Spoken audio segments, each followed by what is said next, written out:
Hello guys, welcome back to my channel. तो आज हम लोग पढ़ेंगे न्यूट्रिशन के बारे में। ये एक और स्ट्रैटेजी है दैट इज हेल्थ इनहांसिंग। जो हमारा बिहेवियर के जो सब पॉइंट्स चल रहे हैं, पहला हमने पढ़ा था एक्सरसाइज, तो अब है न्यूट्रिशन। ये भी कितना इम्पोर्टेंट रोल प्ले करता है इंसान की हेल्थ में, हम उसके बारे में अब पढ़ेंगे। तो हम सबसे पहले एक सेकेंड, इसको ना मैं थोड़ा बड़ा कर देती हूँ। Alright, yes. सबसे पहले हम पढ़ लेते हैं न्यूट्रिशन के बारे में। अगर हम देखें इंडियन सिविलाइजेशन के बारे में, हमारी जो एंशियंट टेक्स्ट हैं जैसे भगवत गीता में, रामायण में, मनुस्मृति में या वेदास में देखा जाए, तो उन्होंने benefits of consuming certain kind of foods की बात करी गई है, जिससे हम अपने हेल्थ को इन्हांस कर सकते हैं, राइट। तो जो आर्यंस है उन्होंने बिलीव किया था कि जो फूड है वो गिफ्ट फ्रॉम गॉड, हमें भगवान का तोहफा है जो हम लोग फूड कंज्यूम करते हैं। ठीक है, इससे क्या है, ये सोर्स ऑफ स्ट्रेंथ है, हमें शक्ति देता है। और जो सबसे ज्यादा मोस्ट कॉमन फूड था जो वो यूज करते थे वॉज बार्ले। ठीक है, कुछ टेक्स्ट ये भी बताते हैं कि किस तरीके से उन्होंने importance of wheat, lentils, millets and sugarcane की बात की। अब खिचड़ी उस टाइम पे बहुत ज्यादा फेमस थी। ठीक है, इसके अंदर क्या था, कॉम्बिनेशन था राइस का और येलो दाल का, जो बहुत पॉपुलर थी अमंग आर्यंस, क्योंकि बहुत न्यूट्रिशियस थी। और इसके अंदर वेजिटेबल्स वगैरह भी अगर डाल दें तो और ऑब्वियसली, तो उस वक्त में ना थ्री काइंड्स ऑफ फूड की बात की जाती थी, सात्विक, तामसिक और राजसिक। तो सात्विक फूड की बात अगर करें तो वो कौन सा फूड होता था जो समझदारों के लिए हुआ था, मेंट होता था, यानी कि मेंट फॉर द वाइज। जैसे कि फ्रेश फ्रूट्स हो गए, milk, Honey, cooked vegetable and consume immediately, और उसको तभी की तभी खाना, बासी खाने का इसके अंदर वो नहीं था, राइट। कोई पॉइंट नहीं था। अब ये जनरली जो आजकल वेजिटेरियंस में भी आप देख सकते हो। फिर आता है राजसिक, ठीक है, जो एनर्जी देता है आपको कैरी आउट करने के लिए अपने जो डेली कोर्स हैं। फिर आते हैं तामसिक, यानी जो वाले फूड जो जिनकी जो क्वालिटी है उसके अंदर क्या क्या है, जैसे मीट है, लिकर है, गार्लिक, स्पाइसी एंड सार फूड, ये सब। ये कौन सा हो गया, तामसिक खाना आ गया। ठीक है, इसके अंदर क्या है, it has been suggested that food must be consume according to the season. अब ये तो तामसिक का था, बट ये ना इसी के अंदर नहीं है, राइट। ये अलग से पॉइंट है कि जो ये सजेस्ट किया जाता था, जो फूड है वो कंज्यूम करना चाहिए सीजन के अकॉर्डिंग। जैसा सीजन वैसा खाना खाना चाहिए। जैसे आप अभी भी देखोगे, जैसे जो रेनी सीजन होता है उस वक्त आप देखोगे कि पालक हो गया, बैंगन हो गया, ये सब मना करते हैं खाने के लिए, क्योंकि अर्दी वेजिटेबल्स होती हैं, राइट। तो उस वक्त कीड़े वगैरह का भी डर होता है, तो ये मना की जाती है। तो उसी तरीके से सजेस्ट किया जाता था कि कंज्यूम करो सीजन के अकॉर्डिंग फूड को। और जो आयुर्वेदा है वो टॉक करते हैं किसके बारे में, डिटेल में, कि कैसे बॉडी, लाइफ और फूड, इनका लिंक कैसा है, and how the balance between them makes one healthy. और अगर इनके बीच में बैलेंस है तो इंसान हेल्दी, और अगर इम्बैलेंस है तो डिजीजेस हो सकती है। अब सबसे पहले हम बात करेंगे हेल्दी न्यूट्रिशन के बारे में। ऑलराइट, तो सबसे पहले, अब body needs healthy nutrition, body को चाहिए हेल्दी न्यूट्रिशन। ठीक है, अब इसके अंदर होते हैं कि क्या क्या होता है इसके अंदर, वाइटामिन्स, मिनरल्स और इसेंशियल न्यूट्रिएंट्स जो भी हमें चाहिए वो सब होना चाहिए। When there is deficiency of nutrients, जब डेफिशिएंसी होगी यानी कमी होगी न्यूट्रिएंट्स की, ठीक है, तो इससे हमारे अंदर वो वाली बीमारी हो जाएंगी जो डेफिशिएंसी से होती है। बहुत सारी होती है, जैसे आयोडीन की कमी से भी वो होता है, क्या कहते हैं हमें, वो थायराइड और गॉइटर के बारे में आप लोगों ने पढ़ा होगा, राइट, बचपन में हम ये पढ़ते थे। अब सिमिलरली अगर हम देखें तो यहाँ पे ये बताते हैं कि न्यूट्रिएंट्स दो तरीके के होते हैं। एक होते हैं मैक्रो न्यूट्रिएंट्स और दूसरे होते हैं माइक्रो न्यूट्रिएंट्स। ठीक है, मैक्रो एंड माइक्रो न्यूट्रिएंट्स, ये क्या है, टू काइंड्स ऑफ न्यूट्रिएंट्स। ये डिपेंड करते हैं किस पे, इंसान की बॉडीली नीड्स पे। ठीक है, देयर आर सम न्यूट्रिएंट्स, कुछ न्यूट्रिएंट्स होते हैं जो हमें हर वक्त नहीं चाहिए होते, not required all the time, और हम उनको स्टोर करके रख सकते हैं। जैसे कि ग्लूकोज, उसको हम स्टोर कर सकते हैं ग्लाइकोजन की फॉर्म में हमारे लिवर में। और vitamin that are soluble in fats, या जो जो वाइटामिन जो सॉल्युबल होते हैं फैट में, उनको हम स्टोर कर सकते हैं अपने फैट रिजर्व्स में, राइट। अब कुछ होते हैं there are nutrients that are required more और लेस कॉन्टिन्यूसली, कॉन्टिन्यूसली हमें चाहिए होता है हमारी बॉडी को, ठीक है। तो इसके अंदर भी होते हैं कुछ न्यूट्रिएंट्स, एक सेकेंड, जैसे कि आयरन, ठीक है।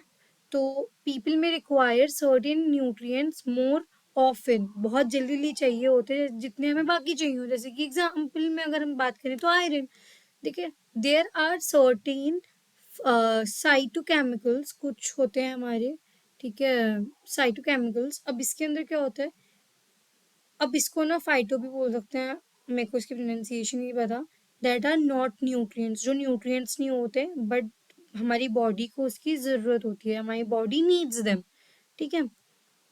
अब ये जो नॉन न्यूट्रिएंट और बायो एक्टिव, यानी ये इन केमिकल की बात कर रहे हैं, अगर ये जो न्यूट्रिएंट मतलब नॉन न्यूट्रिएंट और बायो एक्टिव्स होते हैं, ठीक है, जो इनको ये भी कहते हैं, are not essential for life, हमारी जिंदगी के लिए जरूरी नहीं होते, जैसे कि माइक्रो और मैक्रो न्यूट्रिएंट्स होते हैं, बट ये बहुत बेनिफिशियल होते हैं हमारी हेल्थ के लिए डायरेक्टली और इनडायरेक्टली। हमारी बॉडी को ना डाइटरी फाइबर की भी जरूरत होती है। अब डाइटरी फाइबर क्या होता है, इनको ना मैं मार्क कर देती हूँ थोड़ा सा, एक सेकेंड, यस, बोल्स, सो अभी डाइटरी फाइबर क्या होता है, नॉन डाइजेस्टेबल मटेरियल होता है, जैसे कि सेल्यूलोज हो गया।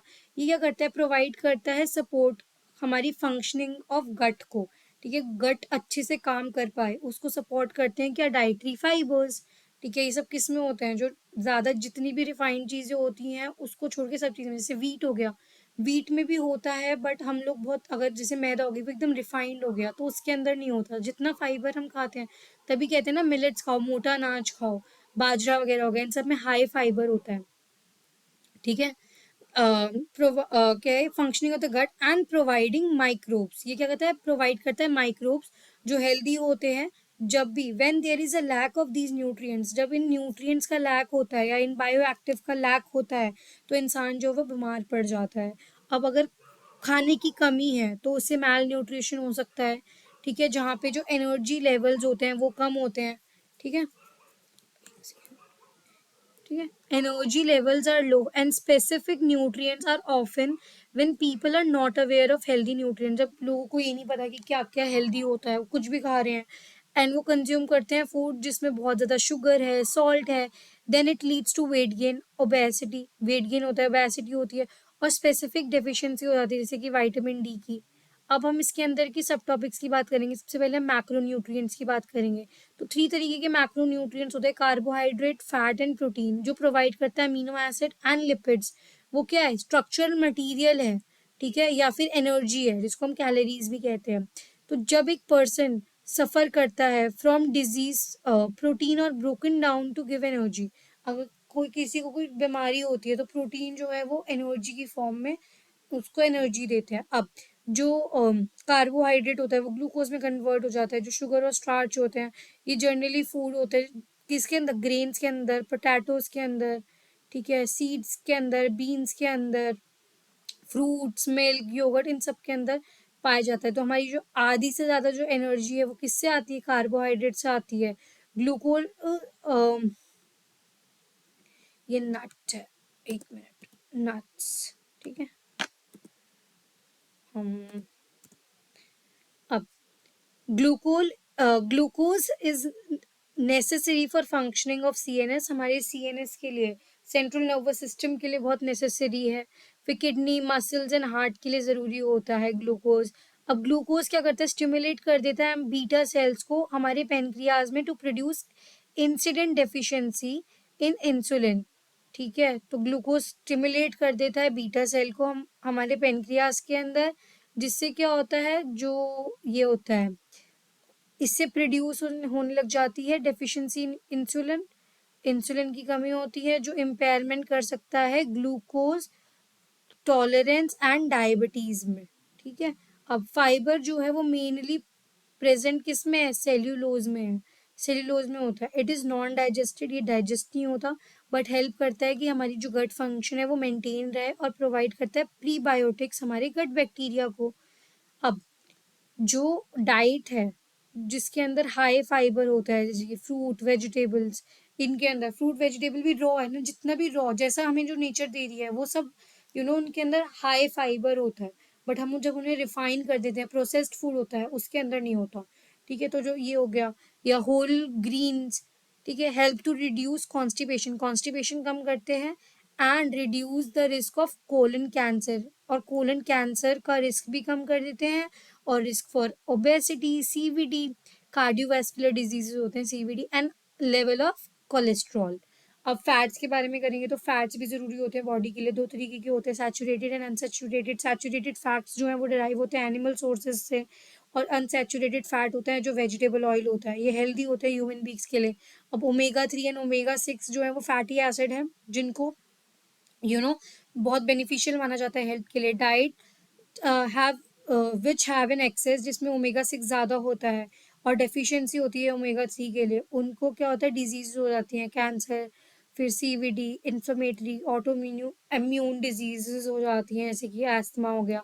अब प्रोटीन की बात करें, ये भी बहुत एसेंशियल होता है बॉडी के लिए। इसके अंदर क्या होता है, carbon, hydrogen, oxygen and nitrogen होता है। अब प्रोटीन जो है वो कहाँ कहाँ से आ सकता, can be source from diet, diet से आ सकता है।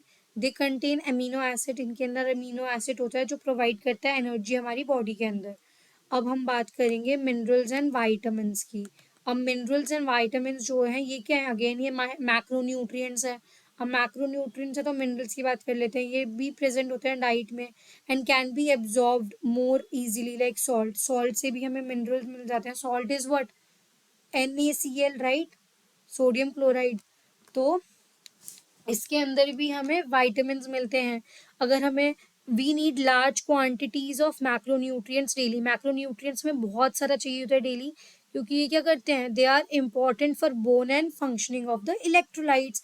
ये इंपॉर्टेंट होते हैं हमारे बोन के लिए, हमारी हड्डियों के लिए, और फंक्शनिंग ऑफ इलेक्ट्रोलाइट्स। जैसे कि जो कैल्शियम है वो रिक्वायर्ड होता है for proper functioning of muscles, muscle में जो बोन्स होती हैं उनके लिए प्रॉपर फंक्शनिंग के लिए कैल्शियम जरूरी होता है, डाइजेस्टिव सिस्टम के लिए जरूरी होता है। क्लोरीन जो है वो कॉमन इलेक्ट्रोलाइट है जो गुड है हमारे किसके लिए, हार्ट के लिए, और नर्व इम्पल्स के लिए। मिनरल्स जैसे कि हो गए cobalt, iodine, iron, manganese, copper, निकल, ठीक है, ये रिक्वायर्ड होते हैं किसमें, बहुत कम अमाउंट में, हमें कम अमाउंट चाहिए होता है इनका। If it is important to have a proper level of mineral in the body, ठीक है, एक सेकेंड, इफ नहीं आएगा ये, यहाँ आएगा, इट इज इम्पॉर्टेंट, ये जरूरी है टू, ठीक है, मतलब मेंटेन करना अपनी बॉडी के अंदर प्रॉपर लेवल ऑफ मिनरल्स को। अगर बैलेंस डिस्टर्ब होता है या कुछ ज्यादा हो रहा है या कम हो रहा है, एक्सेस और डेफिशिएंट इनटेक हो रहा है मिनरल्स का, तो वो हार्मफुल होता है, ठीक है, बॉडी पे हार्मफुल इफेक्ट होता है उसका बॉडी पे। जैसे कि डेफिशिएंसी अगर कैल्शियम में हुई तो उससे आपकी जो हड्डियां होंगी वो ब्रिटल हो जाएंगी, ठीक है, आसानी से टूट सकती हैं, एक्सेसिव ब्लीडिंग हो सकती है। डेफिशिएंसी ऑफ फॉस्फोरस हुआ तो एनीमिया हो सकता है। डेफिशिएंसी ऑफ आयोडीन हुआ तो यू नो वो होता है गॉइटर, ग्रेटर नहीं है गॉइटर, ठीक है, goitre. While deficiency of copper can reduce the apatite, आपको भूख कम लगेगी। जो मोस्ट वाइटामिन होते हैं ये बहुत इसेंशियल होते हैं, बहुत एसेंशियल न्यूट्रिएंट्स होते हैं हमारी बॉडी के लिए, जैसे कि विटामिन सी हो गया, ठीक है, with an exception of vitamin D. Vitamin D इतना से मतलब एक्सेप्शन है।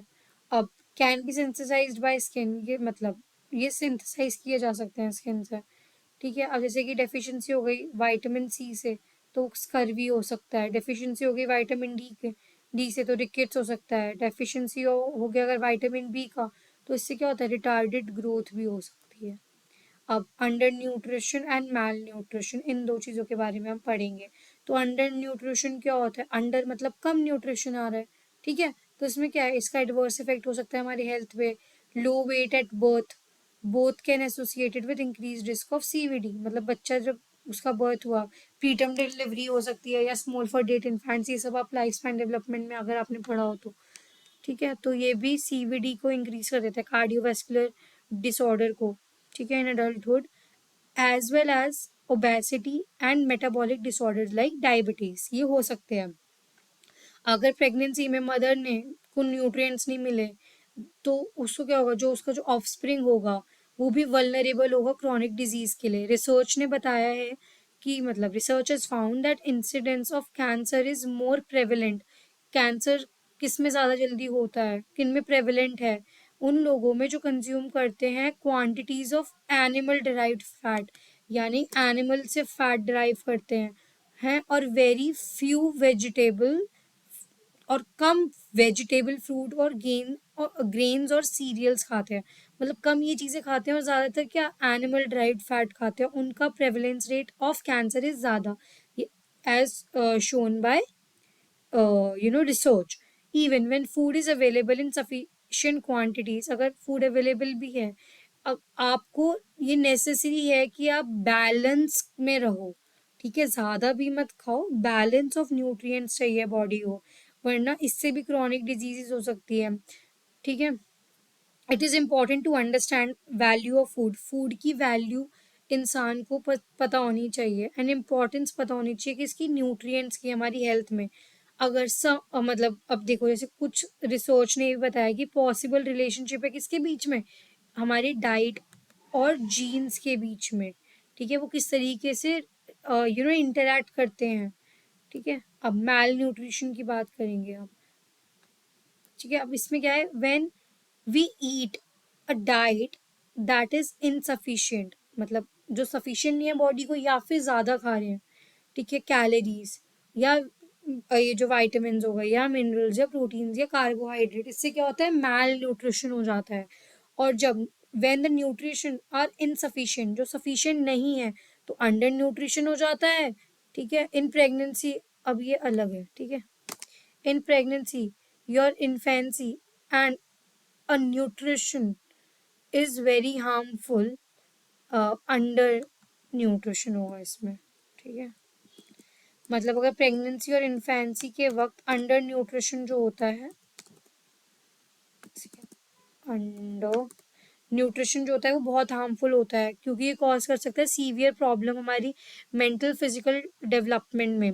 एक्सट्रीम कंडीशन जब हो जाती है अंडर न्यूट्रिशन की, तो क्या होता है, स्टारवेशन हो सकती है, ठीक है।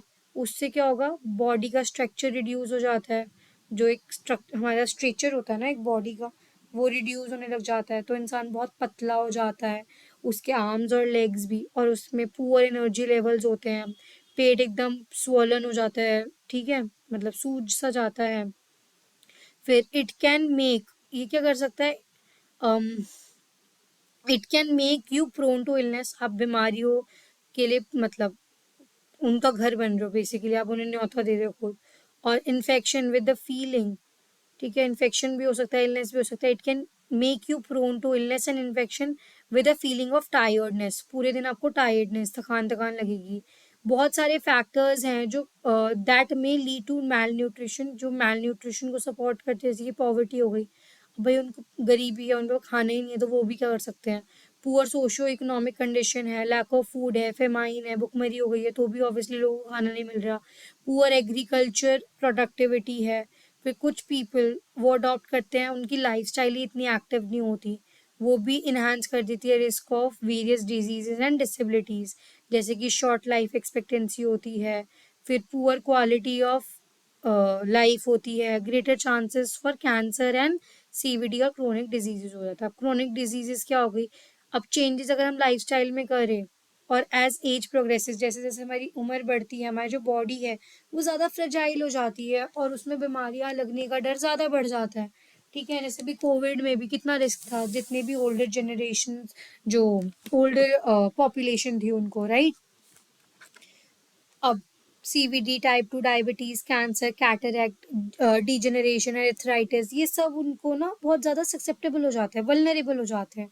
पुअर डाइट अगर है तो वो भी इन्हांस कर देता है उनका रिस्क। रिसर्च शो करती है कि that and adequate and adequate अगर इनटेक है उनका फ्रेश फ्रूट्स वेजिटेबल का, तो उससे उनकी वल्नरेबिलिटी जो इन रिस्क की है वो कम हो जाती है।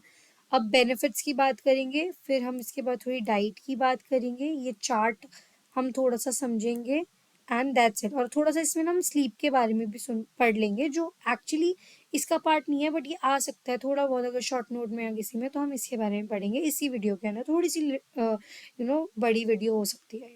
अब बेनिफिट्स ऑफ न्यूट्रिशन की बात करें तो एपिडेमोलॉजिकल जो हमारी रिसर्च थी, एपिडेमोलॉजिकल जो रिसर्च थी वो रिवील करती है कि जो फॉलोइंग हेल्थ डाइट जो मतलब जो फॉलो करते हैं हेल्दी डाइट को, वो रिड्यूस कर देते हैं रिस्क ऑफ किसका, डिप्रेशन, उनका डिप्रेशन का रिस्क कम हो जाता है। ठीक है, हेल्दी जो वर्ड है वो किससे है, कि आप जो एक मेडिटेरियन डाइट कंज्यूम कर रहे हो। ठीक है, एक हेल्दी डाइट मतलब एक अच्छी डाइट, ठीक है, जिसके अंदर आप फ्रूट्स ले रहे हो, vegetable, nuts, legumes, dairy products, सब कुछ मॉडरेट अमाउंट में ले रहे हो। और कंज्यूम जो कर रहे हो रेड मीट, वो बहुत ओकेजनली कर रहे हो, ये नहीं रोज। अभी हमने ऊपर पढ़ा कि जो वो करते हैं उनका रिस्क ऑफ कैंसर बढ़ जाता है, अकॉर्डिंग टू सम रिपोर्ट। कुछ और जो रिपोर्ट है वो ये भी बताती हैं कि जो कैजुअल रिलेशनशिप क्या फूड और मेंटल हेल्थ के बारे में। ठीक है, ये भी थोड़ा कॉम्प्लेक्स है, because when a person experience this is so because when a person experience temporary mood fluctuation, थोड़ी सी भी मूड फ्लक्चुएशन होती है तो वो उसकी जो एपेटाइट होती है स्ट्रेस की वजह से कम हो जाती है, या फिर वो ऐसा एकदम कंफर्ट फूड खाने लग जाते हैं। तो आपने देखा होगा ना, आप जब थोड़े सैड वगैरह होते हैं तो आप मीठा क्रेव करते हो ना, मीठा खा के आपका मूड अच्छा, वो डोपामीन राइज होता है, राइट। अब हाँ, फिर the relationship between nutrition and chronic illness अगर देखा जाए, यानी न्यूट्रिशन और क्रॉनिक इलनेस के बीच का जो रिलेशनशिप है वो ये है, is green force due, it's री एक second, is reinforced due to barriers to maintaining a healthy diet। healthy diet के लिए जो भी हमारे barriers होते हैं, इस वजह से हमारा chronic illness बढ़ जाती है। ठीक है, अब डाइट की बात करते हैं तो डाइट में क्या आएगा, इसके अंदर वही है, depending on what we eat, जो भी हम खाते हैं हम, ठीक है, हमारी डाइट में बॉडी विल बी हेल्दी, उसी हिसाब से हमारी बॉडी हेल्दी होगी, या हम प्रोन टू डिजीज हो जाएंगे या इलनेस, या फिर however there is no hard और फास्ट रूल, कोई हार्ड और फास्ट रूल नहीं है कि एज टू व्हाट विल, कि मतलब इसकी वजह से ही या इसकी वजह से नहीं होगा, मतलब हमें हेल्दी हो जाएंगे या नहीं। ठीक है, अगर ये मतलब ये वेरी करता है actually from person to person. अब जो डाइटरी चॉइसेस होती हैं ये हर किसी के लिए अलग होती हैं, और इसके बेनिफिट्स भी सबके लिए अलग होते हैं। जैसे ही वो लोग चॉइसेस लेंगे वैसे ही उनके रिजल्ट्स आएंगे, और हर किसी के लिए what suits one's body and lifestyle, जो मेरी बॉडी को सूट करे और मेरी लाइफस्टाइल को सूट करे वो शायद आप लोगों के लिए ना करे। Often there are weight charts होते हैं जो लोग फॉलो करते हैं, जिसमें क्या एप्रो मतलब आपकी अकॉर्डिंग, अपनी आपकी जो हाइट है उसके अकॉर्डिंग आपका वेट होता है, तो आपको वो मेंटेन करना होता है, वो भी होता है। इससे क्या होता है, रिस्ट्रेन करते हो आप from eating food that is poor in nutrition. ऐसी चीजें मत खाओ जिसमें कोई न्यूट्रिशन नहीं है, न्यूट्रिशनल वैल्यू नहीं है।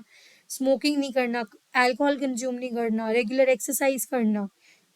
ठीक है, that likely to reduce the risk of developing chronic diseases, इससे रिस्क कम हो जाएगा क्रोनिक डिजीज का।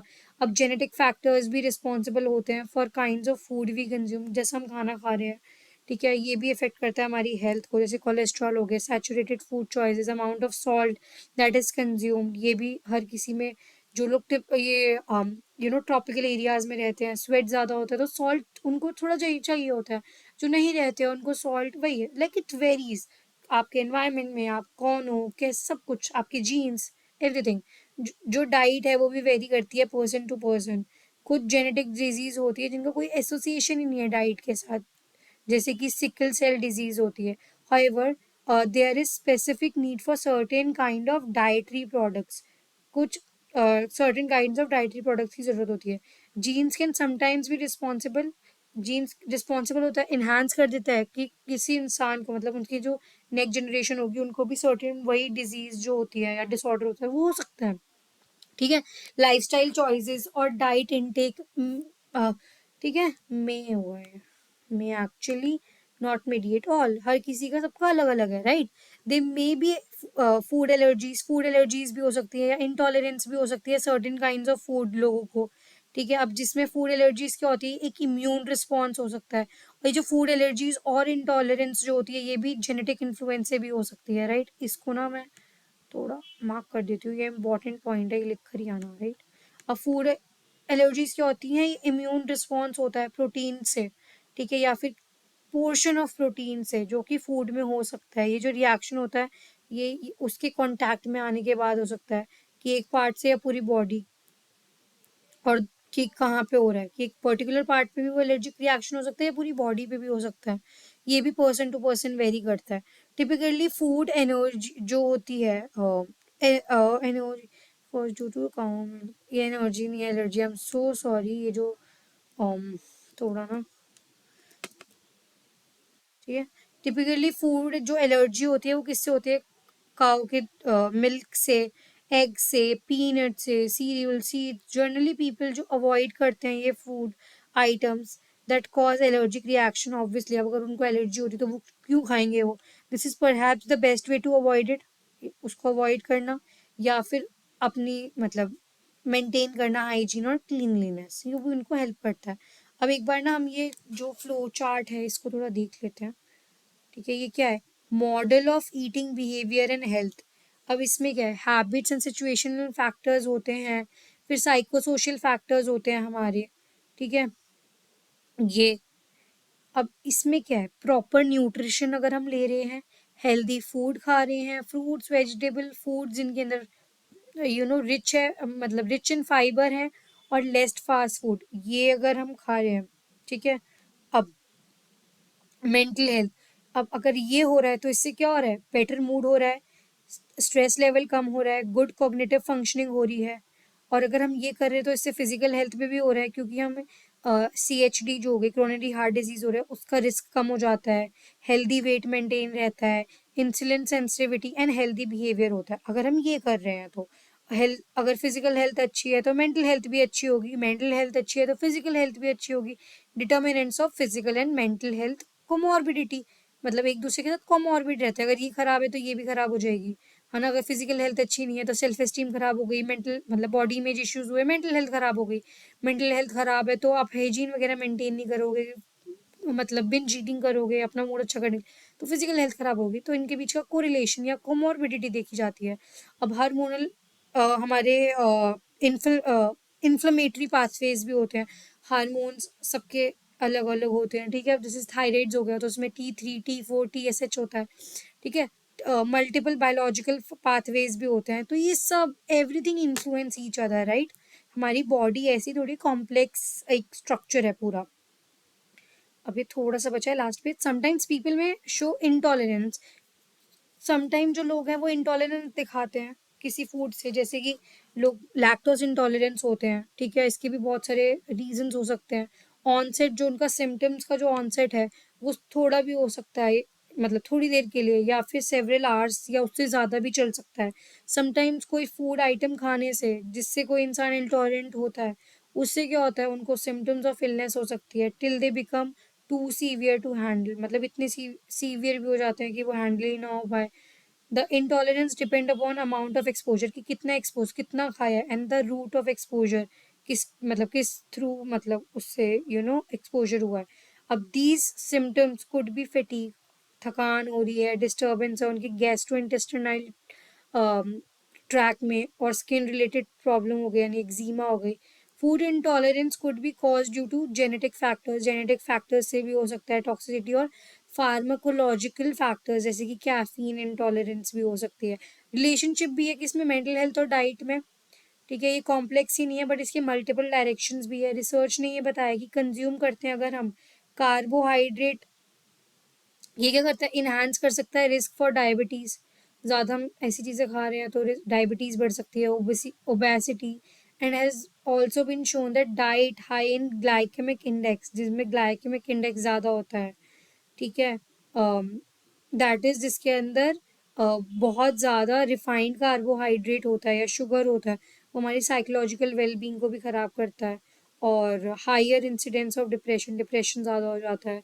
अब कैसा हमारी जो मूड में वेरिएशन आएगी वो किससे? हमारी ये जो डाइटरी फैक्टर्स होते हैं उससे लिंक किया जा सकता है, स्पेशली हमारे कार्बोहाइड्रेट से हमारे मूड में वेरिएशंस आती है। अब स्लीप के बारे में हम थोड़ा सा पढ़ लेते हैं, थोड़ा सा ही है। स्लीप जो है वो वाइटल हेल्थ हैबिट है but it is often abuse. 39% of adult जो है वो 7 घंटे से कम सोते हैं रात में, ठीक है। अब 1/3 of adult experience sleep problem, 1/3 adult को स्लीप प्रॉब्लम्स होती हैं। 54% पीपल जो 55 से ऊपर हैं उनको इंसोम्निया, कम नींद आती है उनको। ठीक है, एटलीस्ट एक दिन, एक हफ्ते में तो ऐसा हो ही रहा है।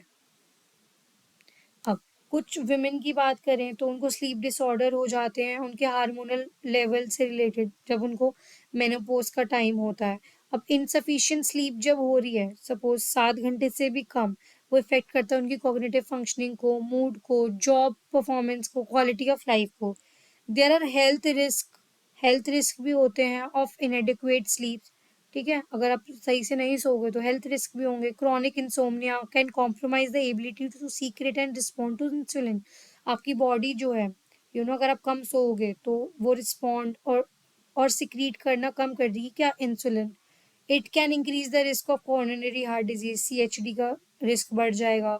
It increases blood pressure, dysregulate stress physiology. ठीक है, आपकी स्ट्रेस फिजियोलॉजी को डिसरेगुलेट कर देती है। It can effect weight gain को भी। By contrast good sleep quality can act as stress buffer, stress कम कर देती है ना, अगर आप अच्छी नींद पूरी ले रहे हो तो। But thus it is well known that sleep is important biological function, बहुत इंपॉर्टेंट बायोलॉजिकल फंक्शन है जो एसेंशियल है हमारी लाइफ के लिए। जब हम सोते हैं मैनी इंपॉर्टेंट फंक्शंस होते हैं हमारी बॉडी के अंदर। ठीक है, हमारी फिजिकल रिकवरी होती है, रिपेयर होता है, सपोर्ट ब्रेन डेवलपमेंट को सपोर्ट होता है, cardiac functions, body metabolism as well as support learning करती है। कुछ रिसर्च ऐसी भी थी ना, कुछ लोग कहते हैं कि पढ़ के सो जाओ तो आप रिटेन कर लोगे क्योंकि कोई हिंड्रेंस नहीं है इन्फॉर्मेशन का। ठीक है, तो सपोर्ट करती है लर्निंग को, improving memory and mood. Sleep is specially important for children.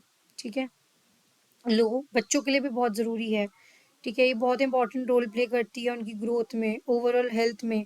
ठीक है, babies and children need much more sleep than adults. छोटे छोटे बच्चे होते हैं ना, न्यू बॉर्न बेबीज एकदम जो होते हैं, वो आप देखोगे तो सोते ही रहते हैं, है ना। उनके लिए बहुत ज़्यादा ज़रूरी होती है क्योंकि वो उसी वजह से ना उनकी डेवलपमेंट का वो एक बहुत बड़ा हिस्सा है और उनको ज़रूरत ज़्यादा है उसकी अडल्ट से।